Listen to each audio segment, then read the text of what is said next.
Hey guys, welcome back to the channel.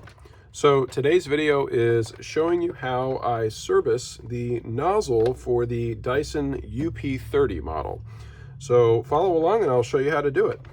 Now I like to take the dirt cup assembly off the machine. It just makes it a little easier and manageable to move it around. And then what we're going to do is we're going to tip the machine up on its back or on its side, just like that.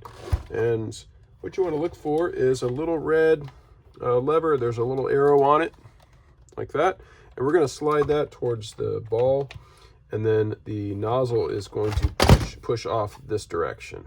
Okay, all right, now this has hair removal vanes, so you shouldn't have really much hair wrapped around it, but there is still places for hair and all this stuff to get trapped. All right, now if you're holding it in this direction, on the right side there's a little red button.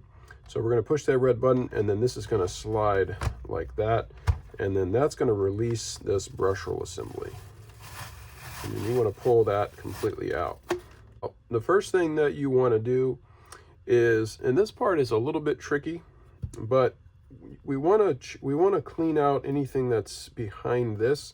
The bearing is pretty protected, so it's probably not going to be much of an issue, but what you're going to do is just rock this back and forth. It does take a pretty good amount of hand strength, and if you can do it by holding the brush roll and then rocking the brush roll and holding the end cap, then you can do it that way. And when I pulled mine off, I did find a decent little chunk of hair in there.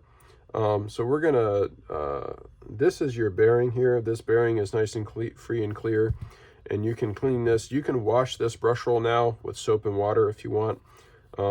This one has some buildup in there.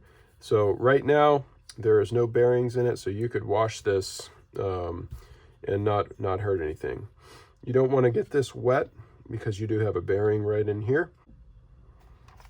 All right, now this is the critical part, is all this debris that's stuck around here. We need to clean that out. And what can happen is this brush roll is pushed up against here and it's spinning, and it's actually riding on this here. But if enough debris builds up in between here, it can actually cause a lot of friction here and then end up melting the plastic, and then it will seize up. So it's important to clean this out and to make sure this area is staying clean. So I'm going to take the air compressor to it and just blow this out really good.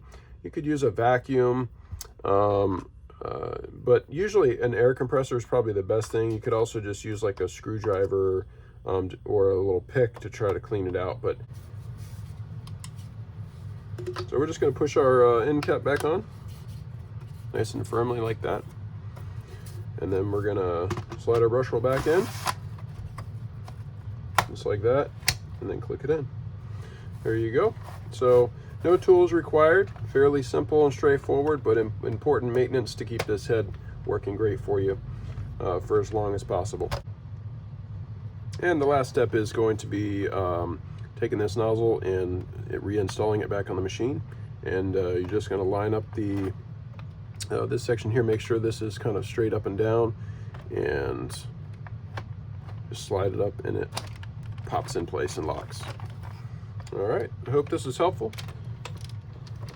Hope you have a great day.